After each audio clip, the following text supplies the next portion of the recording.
just have to mic them up and then hook their computer up. Sure. So.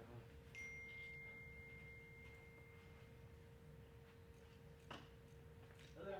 Come on in. Can you get this order?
it should be.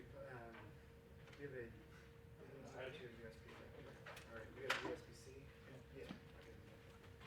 And then we need a microphone.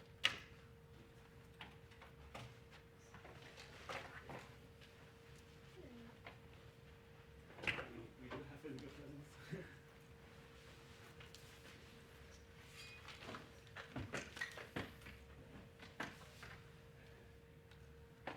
You're all connected in this network.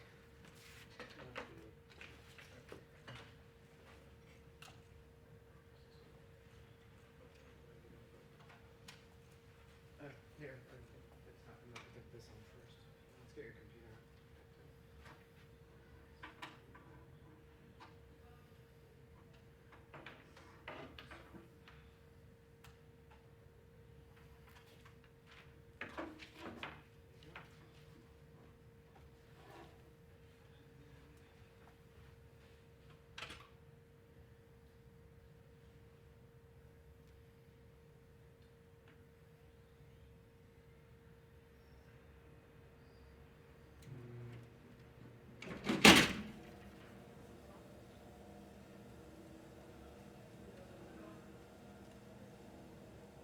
Do you want to start soon, or do you want to wait?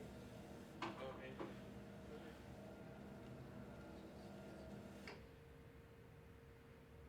I focus on the show? Yeah.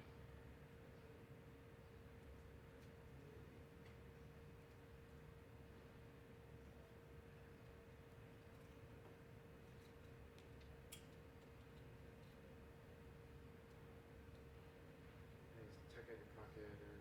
Give me 1 second. Projecting.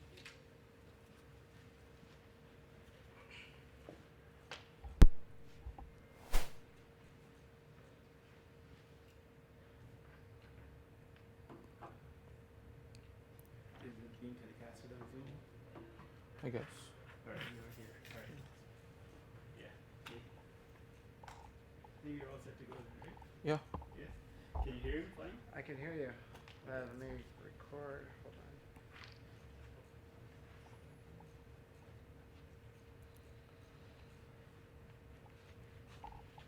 No, you're fine. Go ahead. Or just go ahead and start. Yeah. Alright, welcome everybody. Welcome to the BAIR BDD seminar series. Special thanks to the brave ones who physically be here today, and also hi to our online remote audience. Today our guest speaker is Arvind Srinivas. Arvind is a third-year PhD student working under the supervision of Professor Peter Abeel. He completed his undergrad from IIT Madras, and today he's going to be speaking about a very exciting and upcoming topic on self-supervised visual representation learning. So over to you. Thank you. Thank you for the introduction. So I'll talk about self-supervised learning, which is really a topic that's picked up in the last few months, and it's been a goal for plenty of researchers for plenty of years, and including a lot of pioneering work done here in Berkeley by Alyosha Yufro's group. But in the last few months, the amount of engineering put on this topic by lots of researchers has achieved amazing results, and that's what I'll be talking about. So this is basically the framework of supervised learning, where you're feeding in the actual raw pixels of an image, and every layer, a convolutional neural network is just building more and more abstract features. As you stack more layers, you just get better results in your classification accuracy. And this has been a paradigm change in computer vision right since 2012 AlexNet moment. So how it basically works is it benefited out of an amazing data set created by Stanford, the ImageNet data set, which collected a highly diverse set of million images, which roughly split across 1,000 classes. And most of that is populated by plenty of breeds of dogs and cats. Like if you actually look at ImageNet, approximately 200,000 images are just various breeds of dogs and cats. So you're basically learning really fine-grained color and shape patterns to be able to perform this complicated task. And the amazing outcome of that is that whatever features you learn can be put into any downstream task like object detection, semantic segmentation, instance segmentation, and then you get much better results than just training from scratch for the same amount of training period. And that's enabled computer vision to really be productionized in lots of industries, and has been a revolutionary change. So the goal of self-supervised learning is, if you're not given the labels, how can you learn similar quality of features? So as humans, we can basically look at all these images and still understand what is different from each other. So neural networks should also be able to do that in some form, and that is basically the goal. How can we do that? If we and it makes a lot of sense, because the amount of unlabeled data available on the internet is at least 10 to 100x larger than the amount of labeled data, and every time you want to label new data sets, there's a lot of effort you need to spend in terms of hiring people on Turk or like actual data annotators. The amount of time you spend on writing annotation manuals and making sure you filter bad images and so forth. So in principle, if unsupervised learning really works, then it can totally change the paradigm again. So that said, we should be aware that we are competing against something extremely strong. So supervised learning, if you look at 2011, this is basically the graph of the top one accuracy on ImageNet. And 2011 it was a little over 50%, and then AlexNet just came and got somewhere around 65%. And after that, it's been a few incremental improvements, like Zeeler-Fergus and spatial pyramid pooling. But then once ResNet's inception and VGG came, it just got like close to 80%. And recently, there's been a lot more architectural changes, like ResNext, squeeze excitation, and so forth, and efficient nets, and it's now pretty close to 90% top one accuracy on ImageNet, which is unbelievable. So that's the kind of incumbent that we are competing against. For self-supervised learning to really take over computer vision, it needs to beat supervised learning, and supervised learning is like a monster already. So there's been a lot of interest in this topic even before it began to work, and Jan LeCun has been one of the biggest proponents of self-supervised learning, and his claim is that if you want to learn common sense, visual common sense, or general common sense, we should learn a lot more about the world than just labels. We should learn how the world works. Like we should have a lot of common sense tasks, and the neural network should be tasked with doing all these things. And basically, the amount of bits you uncover will be way more. Caveat is that the bits are not all bits are equal. Like a bit like a reward function or an actual class label, they're conveying more about the world than just predicting a pixel or predicting a patch or predicting the future frame in a video. So, however, you would hope that if you're getting all those harder details right, you're going to uncover the fundamental aspects of the world too. That's the hope. So, self-supervised learning is a form of unsupervised learning where you take data and you create tasks out of it for free, and you just make a neural net work on those tasks. So, as children, we've all played with jigsaw puzzles. So, whether it actually helped us learn representations or not, it's questionable. But if you make a neural network, if you give a neural network a lot of unlabeled images, you need to create some loss function, some task, some input, some output, and some ground truth, right? So because you don't have the same kind of thing like, oh, this is a cat or this is a dog millions of times. So researchers have tried to take an image, grid it into patches, jumble the patches, and ask the neural network to predict the right order. So this is motivated by how babies learn. Like babies can learn lots of visual patterns just by observing. So why do we need self-supervised learning?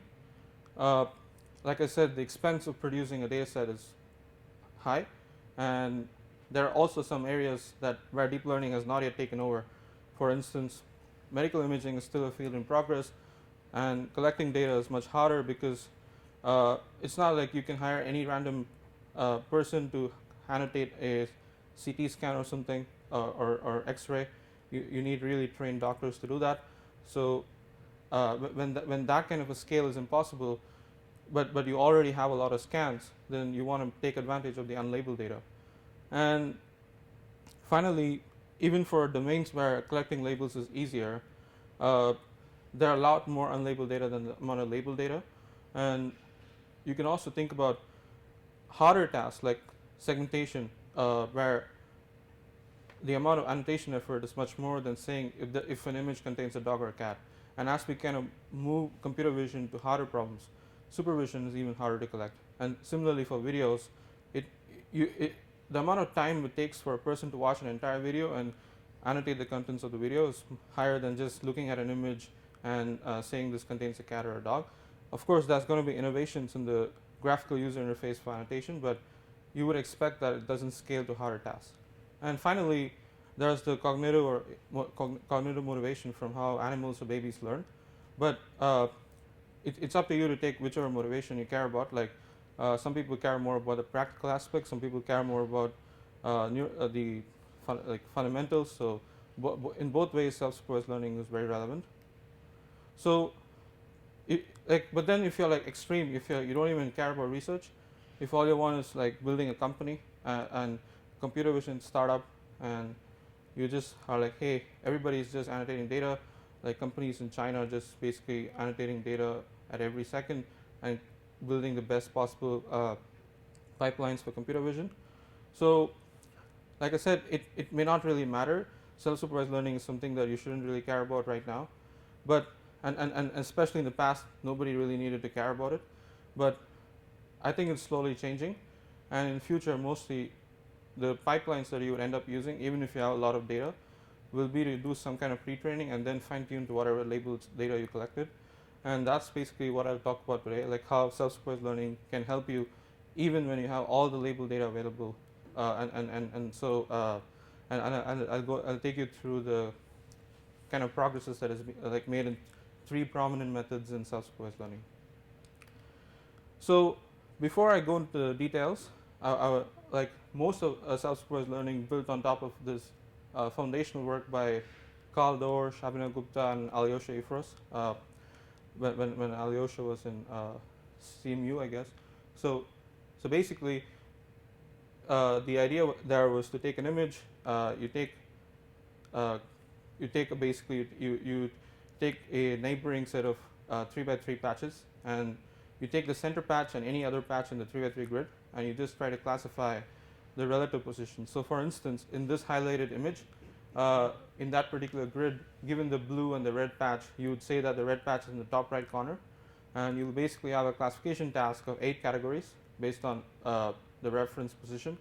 And you can collect lots of different grids of patches, lots of images, and basically learn much better feature space without any labeled data. And this was one of the first papers on self-supervised learning at ImageNet scale, done back in 2015. And all the follow-up work has mostly sort of built on top of a lot of the engineering details in this work. So what has really changed from that? Because that paper didn't really work as far as beating supervised learning is concerned, but now everything works. So mostly, you can look at this graph for example, this was the leftmost point in the graph, CPC was approximately 1.5 years ago, and if you took the features from the pre-trained model, froze it, put a linear classifier, and benchmark the top 1 accuracy on ImageNet, you're getting somewhere around 48%. So within just like in a year, it's now at close to 77%, and it's just been increasing rapidly. So that's really what happened in the last 1 year, and I would say it's basically an example of minimal innovation for maximum results, where you only focus on the details, don't try to do new ideas, just take existing ideas, but do them really well, push them to the limits, and you're able to see that the same kind of old methods now work really well. And the first paper I'm going to talk about is this paper, Data Efficient Image Recognition with Contrastive Predictive Coding. So I was also part of this paper during my internship at DeepMind with Aaron Van den Noord. And so what this basically does is you take an image, you grid it into a bunch of overlapping patches. Like in this case, it's a 6 by 6 grid of patches, and you encode every single patch with a shared RESTnet, very, very deep RESTnet 161. Stack as many layers as possible. If you had more memory, you put a bigger RESTnet. And now once you get embeddings for every patch, what you need to do is, hey, if you look at the top few rows of patches, can I predict the bottom patches? That's the task. It's very similar to the doors task, but there are differences in the loss functions and how it's implemented. So you can aggregate the context from the top to bottom in a mass fashion using a pixel CNN. And once you have the aggregation, let's say that every patch in the top row has the context of every other patch so far. Now you can try to predict the patches in the bottom row. So imagine the context vector is some CT, and what you're trying to predict is some ZT plus K, where K is the offset in terms of the number of rows in between.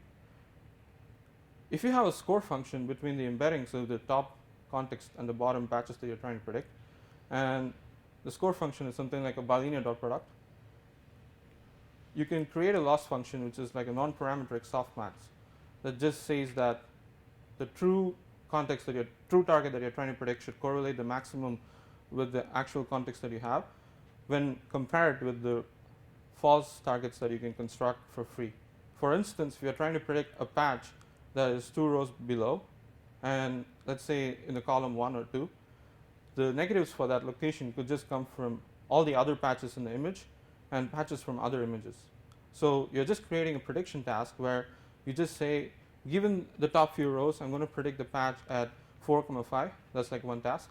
And there is a ground truth that you know, and there's a bunch of false answers that you can construct, which is every other patch in the image and other images. And the harder negatives are like patches that come from the same image, and but both kinds of negatives teach you different things. Like negatives that come from other images teach you instance discrimination, whereas negatives that come from the same patches teach you spatial discrimination. So that way you learn really good features. And that way you just can basically construct all these patches, all these different prediction tasks for free just from unlabeled data, and optimize this with well understood cross entropy loss. And if you do that, this particular mechanism, this whole loss function is called the info NC loss. There's connections to mutual information, but I'll not really go into that. And the whole thing can be implemented with a very parallel implementation. This mass convolution can be implemented with the pixel CNN, and predictions can be implemented with a 1-by-1 convolution. So it's really efficient if you want to run it on a TPU or something. So basically, the recipe for contrastive predictive coding is you train CPC on unlabeled ImageNet on these tasks, train it as long as possible, 500 epochs. It takes 1 week with 32 cores of GPU. And you augment every local patch with a lot of data augmentation so that the models cannot cheat. And this is extremely crucial. This was one of the biggest reasons all these methods started working. And the effective number of negatives here is your batch size times the total patches per image. So in this case, it comes up to 576. But you can also share negatives across multiple workers. And so that scales by the number of workers too. And you get even better results that way. So this is basically the CPC version 2 as it's being called. And there is like the graph that I showed you earlier, basically tests self-supervised methods on one particular task, which is you pre-train for a long time with unlabeled data, and you freeze the features, and now I start throwing labeled data at you, and you just have to train with a linear classifier and see how much top 1 accuracy you can get. So you can only get a good top 1 accuracy with a linear classifier if your features are really good. They already have captured plenty of content, because the classifier that you're building is not very expressive. So CPC version 2 gets 71.5% top 1 accuracy with a linear classifier with the RESTnet 161, way better than the existing methods at that time. And even with the RESTnet 50, it was state of the art. It was even better than the existing methods. So depth really helps you a lot. So there is, just from making the model deeper, you can see that you got like close to 10% gain. And so basically from 48% that was the case in CPC version 1, we went to 71.5%. And the other thing we did is, okay, now you're training a really good RESTnet. Why do you just want to build a linear classifier? What's the point? That's just a sanity check. But if you want to actually build something useful, what if you take that RESTnet, now stack more layers, more convolution layers on top, and imagine that the classification task you're given is such that you don't have a lot of labels. So instead of being given all the 1 million labels of ImageNet, let's say I just give you 10,000 labels, or let's say I just give you 100,000 labels, 1% or 10% of the labels. Now what is the top end accuracy you can get? So if you can do well here, it means that your unsupervised learning has allowed you to learn really rich features such that it can generalize even without a lot of data for the supervised learning task. So the motivation for that is, if you take a RESTnet, which is just a supervised learning model, you take a RESTnet for supervised learning, when you have all the labels, you get amazing accuracies, but as you keep reducing the amount of label data, your top 1 or top 5 accuracy keeps going down. And whereas humans are really data efficient, humans can just train for 10 images or 20 images per class on ImageNet and get to 95% top 5. This was done by Andre Karpathy at Stanford. He just trained for a weekend and he was able to get this number. So how can we make neural nets as good? And this is where we really need self-supervised learning. And this is what we got with the pre-trained CPC version 2. You can see that even just having 10 images per class, which is 1% of ImageNet, you're able to get close to 80% top 5. And it's significantly helpful in the low data regime, and it's also helping you right at the end too. Even if you have all the labels of ImageNet, self-supervised is still above supervised in terms of the top 5 accuracy. So you can basically, with 80% fewer labels, you can get the same accuracy that you got with regular supervised learning. And this means, in practice, for a startup, what this means is, instead of hiring 5 data annotators, you hire 1. So that way you save a lot of money, right? Just by doing pre-training. And you can use the same backbone for multiple things. It's not just like a one-time, you just throw it off. You can save that as your standard go-to backbone. And even in the end, basically whatever supervised state-of-the-art that you have, you can achieve it with 50% fewer labels now. So whatever you got with 1 million labels in ImageNet, you can get it with 200 to 300,000 labels basically.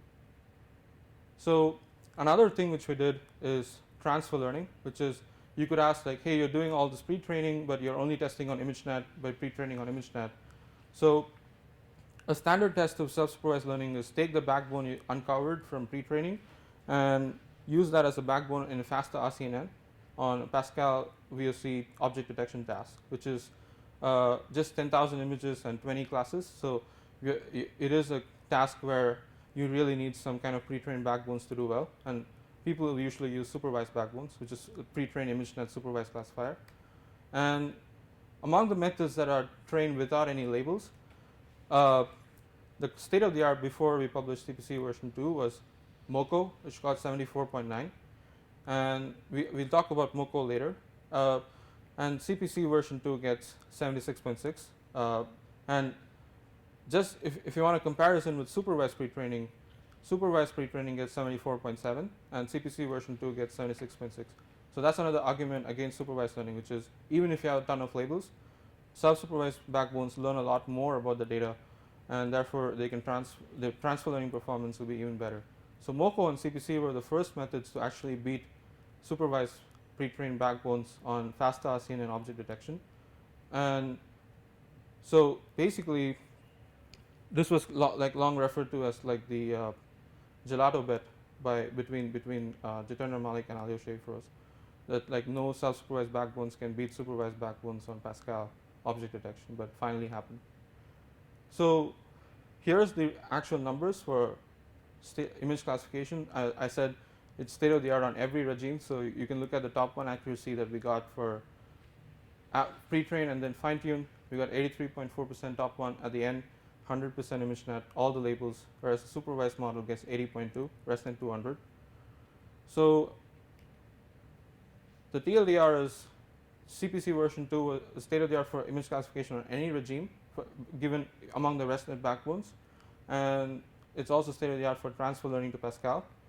And like I said, no prior or concurrent work has had like this level of success at that time, and this was just published in December, but then now it's March and things have changed again.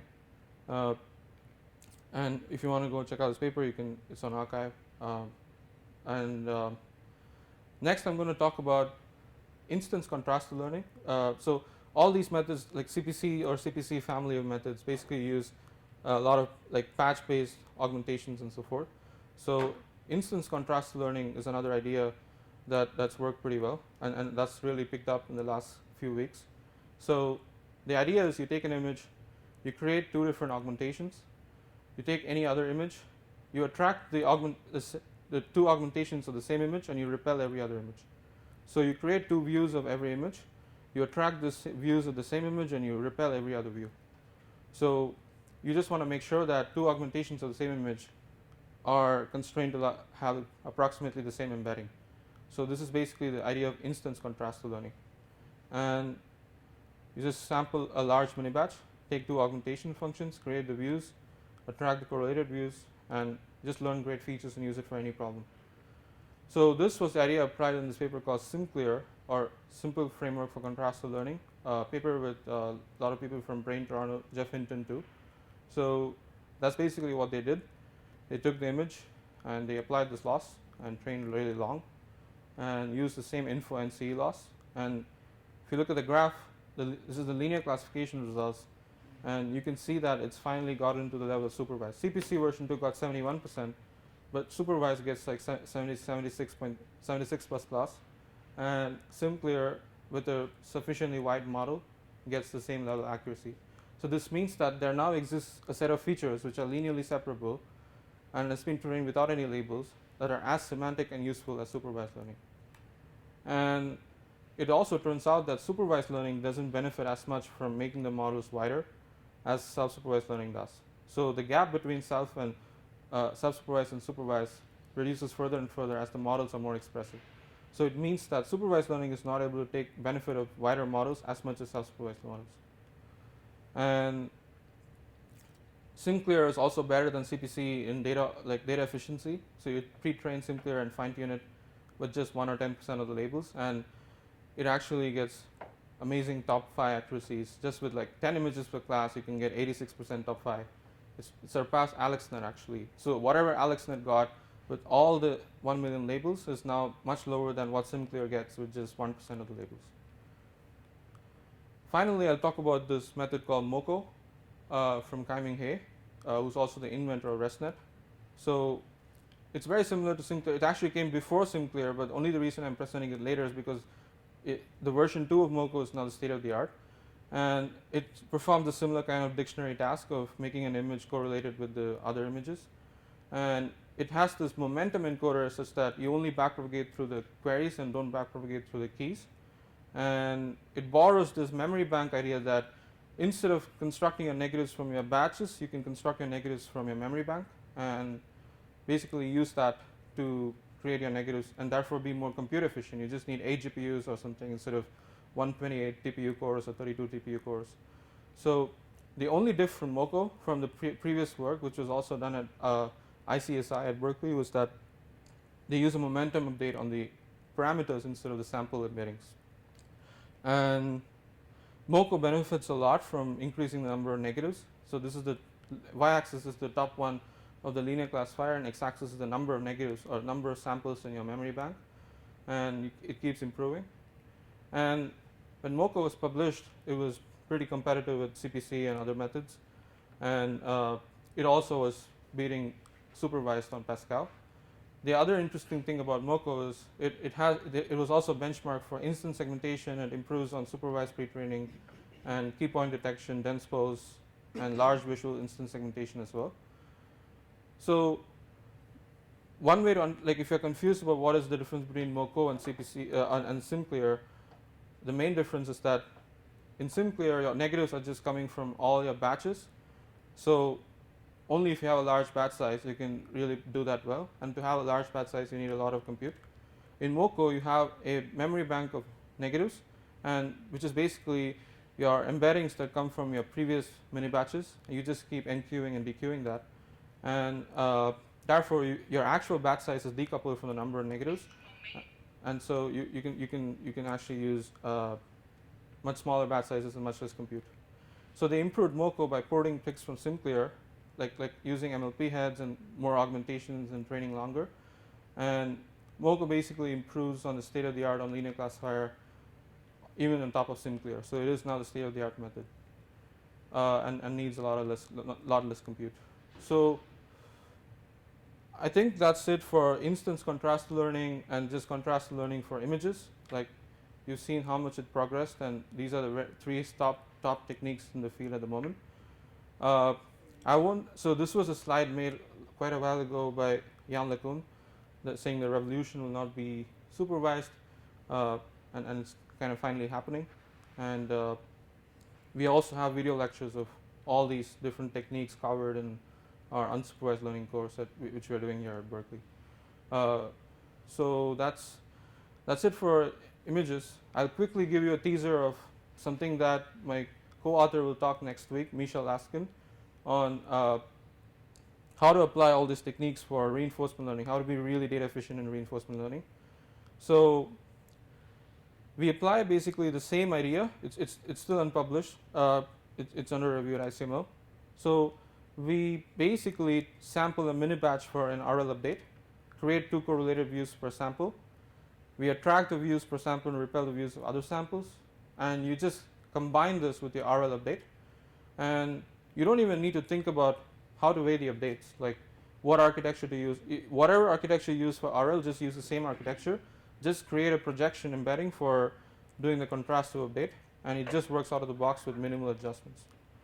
So like we just use random crops as the data augmentation and combine it with these off-policy RL algorithm like soft Addacritic or Rainbow.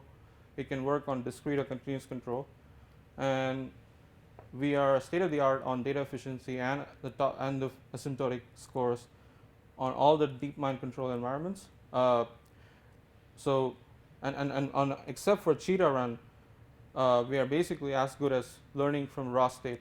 So basically learning from pixels is almost as good as learning from raw state as far as the learning curves go on all these environments. This means that these methods like contrastive learning is really able to learn these underlying features that really fast, and we are way more data efficient than all the other methods that have been published to make pixel-based RL very data efficient, like Planet, Dreamer, SAC plus A, Slack, etc.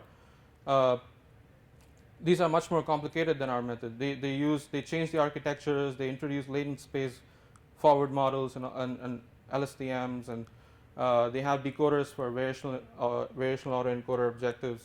So they change the pipeline a lot. They don't do very fair comparisons with the baseline. Whereas our method is just retaining the baseline as much as possible and only adding this extra loss. So we're also better than existing methods like model-based RL and Atari. We just use Rainbow and combine this loss and are way more sample efficient. So this is the benchmark for just 100,000 time steps on Atari. So that means you're just looking at 400,000 frames. Or in this case, it says 100,000 time steps in Mujoko, which is if you have a frame skip of 4, you're only looking at 25,000 images basically as far as the updates go. You sample 100,000 frames, but you're only looking at 25,000 frames for the model. So with just 25,000 images, you can be state of the art and even control. So this is the same kind of result that was achieved in CPC version 2, where you're like super sample efficient now that you've learned amazing features. The same kind of result for reinforcement learning, where sample efficiency is even bigger need, given that like wall clock time is a big problem. So these are the key achievements of this method called curl, contrast to unsupervised learning for RL, which is it's the first ever pixel-based RL pipeline to be very close to state-based and significantly better than model-based RL and very simple and lightweight. And so the conclusion of my talk is that contrast to self-supervised learning works really well now, and it's already like the revolution is already there for images, and nothing's like really new here. There's no new ideas. It's just same old ideas but done with good engineering. And my belief is if you just keep making more and more minimal changes, you'll get a lot more gains, like lot better methods in the future. And the details are mostly there in the non-fancy aspects. Like data augmentation is not something that machine learning researchers are like interested in doing. They're more interested in the methods, architectures, but data augmentation has been the real key in propelling this self-supervised learning revolution. So that's it. Thank you.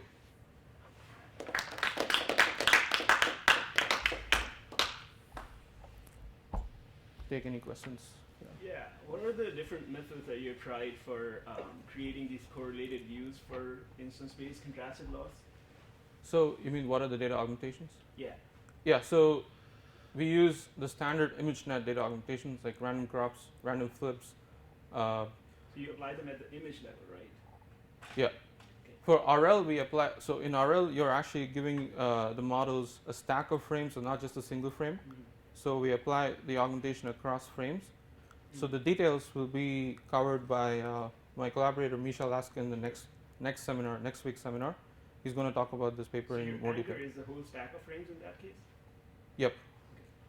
So that way, it's no change to your existing architecture. Mm-hmm. Whatever architecture you have for pixel-based RL, Mm-hmm. you don't have to adapt it for this method. Mm-hmm. Whereas other baselines like Planet or Slack, which are like doing world models in latent space, you have to change the architecture to use frame level, and so it's not a completely fair comparison to the baseline thing. Mm-hmm. Yeah. So in your opinion, random crop has worked the best so far? I don't know if it's Yeah, random crop is the best, Okay. and it's true even in supervised learning. Mm-hmm. As a fun experiment, you can take a supervised ResNet Mm-hmm. and just go to the data loader and comment out the random crop line. Mm-hmm. Your performance will drop at least 10%. Mm-hmm. The color augmentations are like doing random flips. Those are not like going to help you a lot. They'll help you by 1 or 2%, but random crop is like the real deal. So, and even in self-supervised learning, random crop is the real deal. So, but self-supervised learning, color distortion helps a lot too. Like the difference, like when you're already there at 62%, the difference from there to get to 69% or something is using all this, the inception color noise, like random hue, random saturation. And if you go and hack this magnitude of that, like usually supervised learning applies a more conservative magnitude. If you increase that, the numbers go up, and that's the case in Sinclair. What other methods have you tried, like translation, rotation? You've tried kind of all of these things? Yeah, so there is this paper from Google Brain called RANDOG, or Auto Augment, RAND Augment. Mm-hmm. So whatever is existing there, we tried everything for CPC. Mm-hmm. For Moco and Sinclair, they use only the Gaussian blur and color noise in addition to random crop. Mm-hmm. And for RL, we didn't use anything other than a random crop. Mm-hmm. We just use random crop. Mm-hmm. Interesting. Thank you. Do we have any other questions for the speaker? Yeah.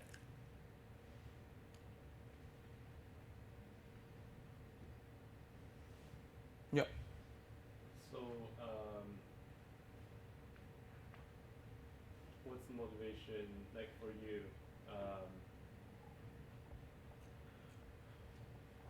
Have you tried adding like adding random noise, like Gaussian noise, in your approach, and has it worked, or is it like not really that helpful? That's why you left it out.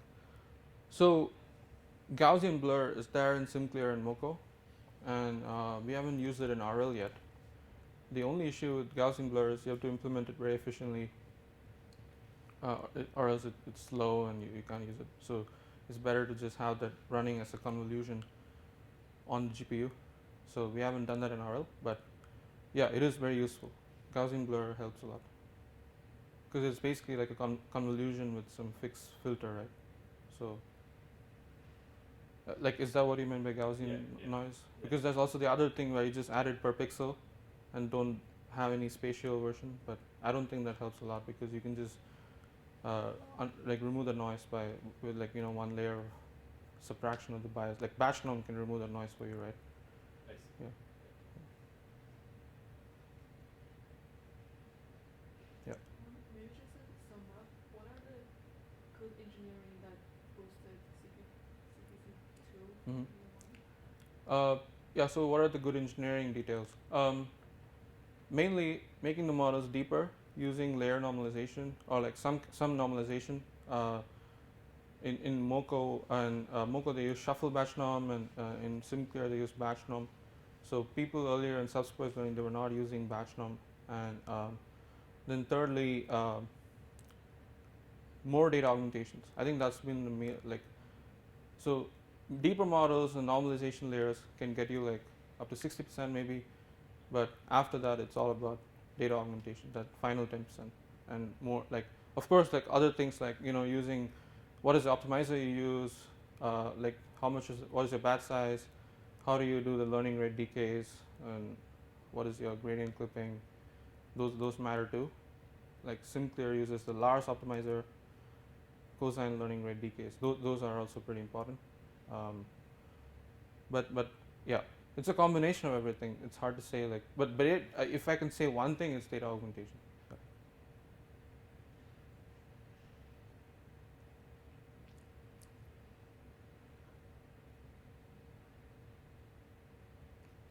Is your system a lot more sensitive to how you choose the anchor positives and negatives? Yeah, Or it do you is. feel like So if you have to be very careful about it. Mhm. In CPC, for example, like you should make sure that the future patches you're trying to predict don't overlap with the previous patches, or else the task becomes trivial. No matter how much distortion you add per patch, Mhm. neural nets are so good at cheating, so they can understand what to do. But so that creating some level of offset, making sure that so basically all this. So even though I didn't cover it, there's a lot of a connection to mutual information between the anchor and the positive. Basically, whatever anchor you have, whatever you're trying to predict, Mhm. and negatives are a way to get a lower bound on the mutual information. Mhm. And in reality, the mutual information shouldn't be too high or too low. If it's too high, then you're not going to learn useful things. If it's too low, again, you're not going to learn useful things, but because there's not much to learn at all. But if it's too high, it's just going to focus on the details and not on the actual high-level variables that let you distinguish. For instance, if you have an image with the same background but two different objects, Mhm.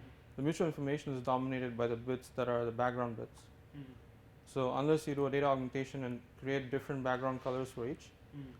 then only then you can focus on the objects. Mhm. So that's why data augmentation is helping a lot. There are a bunch of other losses in this metric learning field as well, like triplet loss, Yeah. Pierce loss, and Yeah. facet loss. Do you have- So n pairs is basically influency. Mhm. Okay. I don't know why it was rebranded, but it is the same loss. Mhm. Maybe it was rebranded because influency has like it was proposed from the unsupervised sense, whereas n pairs was proposed with like assuming you already knew the labels. Mhm. But you're right, like all this particular, like this whole topic is completely like a return of all the metric learning losses in some sense. Mhm. Triplet loss is worse than contrast like influency loss because the coverage you get from influency loss is much more. You can have a lot of negatives at the same time, whereas triplet loss, but the name itself says you have triples, right? Right.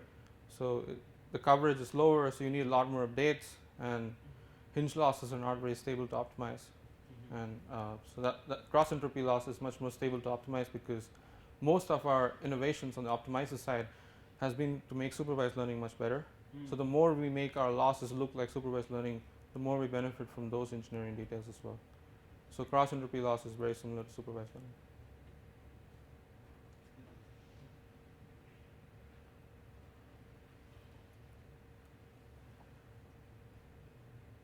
Maybe another question. Yeah.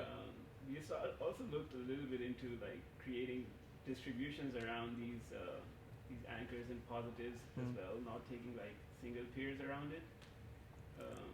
Oh, I see. And And- there's some work from MIT as well on creating distributional losses around it. Do you have any chance to look at it or something like that, or any comments around that? Could you mention the work? It was from one of the guys named Pete Lawrence. He was looking at the distribution loss stuff for some particular application robotics context. Oh, I see. Yeah, I haven't checked it out. Okay. So you're saying create a loss that looks at multiple. Yeah, so Yeah. basically you're choosing an anchor and a positive, but then instead of choosing an anchor as a single image, you can think of it as you're creating a single pixel maybe, you're creating a distribution around the pixels, or you're creating the distribution around your positives, not taking one particular instance. Oh, I see. Interesting. Yeah. In some sense, this should simulate that because multiple random crops are like multiple samples of your original image. Yeah, we didn't get so much performance improvements. I was wondering if you had a chance to look at it. Yeah, Sure. I should check it out. Yeah. Great. Right. I don't know if any of the live audience has questions. I think we are good. Okay. Well, if there are no further questions, let's thank the speaker again. Thank you. Please join us on the 7th floor for the reception.